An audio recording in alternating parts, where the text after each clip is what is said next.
Shalom, salam sejahtera buat kita semua dimanapun kita berada saat ini. Kami mengucapkan selamat ulang tahun kelahiran dan selamat ulang tahun pernikahan buat Bapak Ibu Saudara yang berulang tahun hari ini. Semoga Tuhan memberikan umur yang panjang, memberikan kesehatan dan sukacita buat saudara. Dan buat Bapak Ibu Saudara yang sedang menderita sakit, kami turut mendoakan kiranya Tuhan memberikan kesembuhan buat saudara.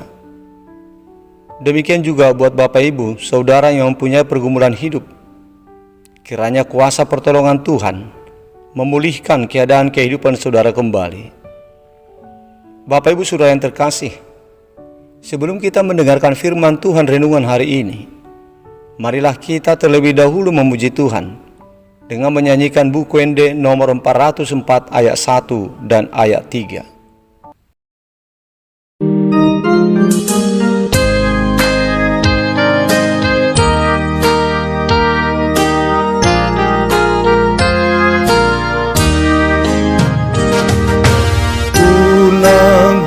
Sai di naholo unati urhoato sulu ima bolon ai holo portidio nama pasi sahonom dosa Tuhan Yesus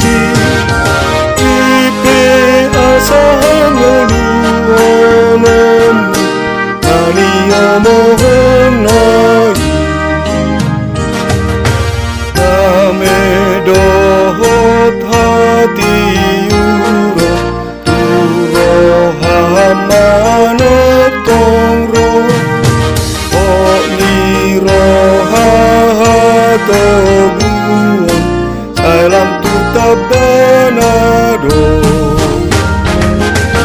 Rapo Jesus parange sasude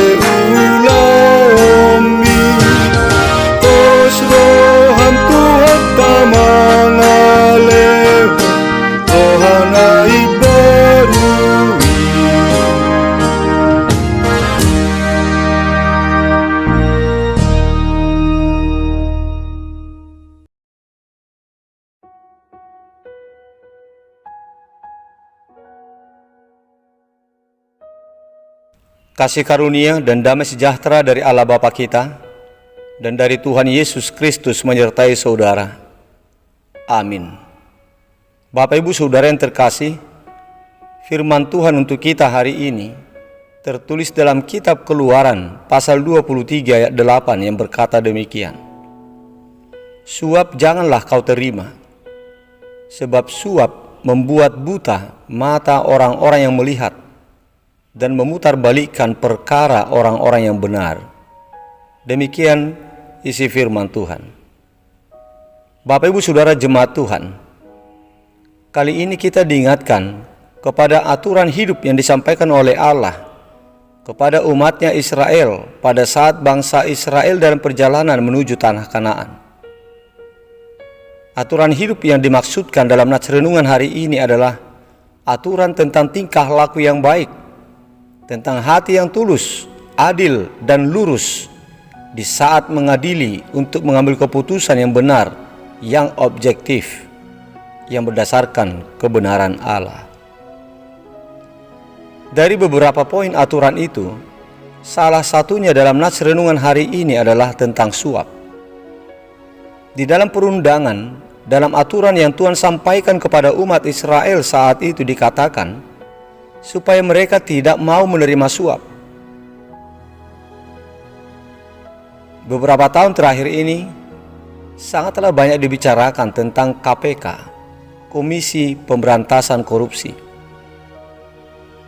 Salah satu dari uraian tugas KPK adalah melakukan monitor terhadap penyelenggaraan pemerintahan negara. KPK mengawasi apakah penyelenggaraan pemerintahan negara sudah benar terlaksana dengan semestinya, atau apakah ada yang menyeleweng dari yang seharusnya. Tujuannya adalah supaya semua penyelenggaraan pemerintahan negara berjalan dan terlaksana sesuai dengan yang semestinya. KPK dianggap perlu karena sangat dimungkinkan bisa terjadi penyimpangan dari yang semestinya. Oleh karena banyak hal, seperti yang sering disebut dengan KKN, yaitu kolusi, korupsi, dan nepotisme. Kolusi yaitu perjanjian kerjasama ilegal yang bertujuan untuk menipu atau memperdaya pihak lain untuk mengambil keuntungan sendiri. Dan korupsi adalah tindakan penyalahgunaan jabatan atau wewenang, perilaku tidak jujur, curang demi mendapatkan keuntungan pribadi. Penyalahgunaan jabatan itu biasanya terjadi karena suap atau karena nepotisme. Begitu juga nepotisme, sikap yang subjektif, sikap yang lebih memilih, lebih mengutamakan orang-orang yang terdekat atau saudara, bukan karena kemampuannya dan bukan karena kebenarannya. Ketiga hal KKN itulah yang sering mempengaruhi manusia secara umum, yang membuat manusia itu menjadi tidak adil, tidak jujur berbuat, bertindak, dan tentunya sikap dan perbuatannya itu sudah pasti tidak benar, dan hasilnya juga sudah pasti tidak baik. Semua sikap dan tindakannya sudah menjadi kabur, dikaburkan oleh suap, oleh hubungan darah, dan oleh keinginan untuk mendapatkan keuntungan sendiri. Bapak Ibu Saudara jemaat Tuhan yang terkasih, sikap yang seperti itulah yang mau disingkirkan oleh Tuhan dari pribadi kita umat yang dikasihinya. Itu sebabnya Tuhan Allah membuat undang-undang, menetapkan aturan supaya setiap kita tidak menerima suap, tidak menerima sogokan atau hadiah-hadiah, keuntungan lainnya yang menjadi bentuk suap. Sebab dikatakan dalam nats renungan ini, bahwa suap itu dapat membutakan mata orang yang melihat dan memutarbalikkan perkara orang-orang yang benar. Yang artinya jemaat Tuhan, oleh suap itu, pertimbangan dan keputusan orang yang mau menerima suap itu akan menjadi tidak objektif, tidak adil. Yang salah menjadi dibenarkan, yang benar menjadi disalahkan, dan tentunya kebenaran menjadi lenyap. Padahal Tuhan menginginkan supaya kebenaran itulah yang harus ditegakkan dan diperjuangkan oleh masing-masing orang, terutama oleh kita umat pilihan Allah. Oleh sebab itu jemaat Tuhan yang terkasih, marilah kita mengutamakan kepada kebenaran Tuhan daripada kepada personal orang dalam setiap tindakan dan penilaian kita. Marilah kita mewujudkan apa yang Tuhan kehendaki di dalam setiap yang kita lakukan, yang kita kerjakan. Bersikap dan bertindaklah untuk menilai sesuatu hal secara objektif dengan berdasar kepada kebenaran Tuhan. Janganlah kita bersikap dan bertindak secara subjektif, karena tindakan seperti itu merupakan penyimpangan. Jadi supaya kita dapat bersikap, supaya kita dapat menilai sesuatu hal itu dengan objektif, maka marilah kita menjauhkan diri dari suap, dari kolusi, dan nepotisme. Rasul Paulus berkata, apapun juga yang kamu perbuat, perbuatlah dengan segenap hatimu seperti untuk Tuhan dan bukan untuk manusia. Kamu tahu bahwa dari Tuhanlah kamu akan menerima bagian yang ditentukan bagimu sebagai upah.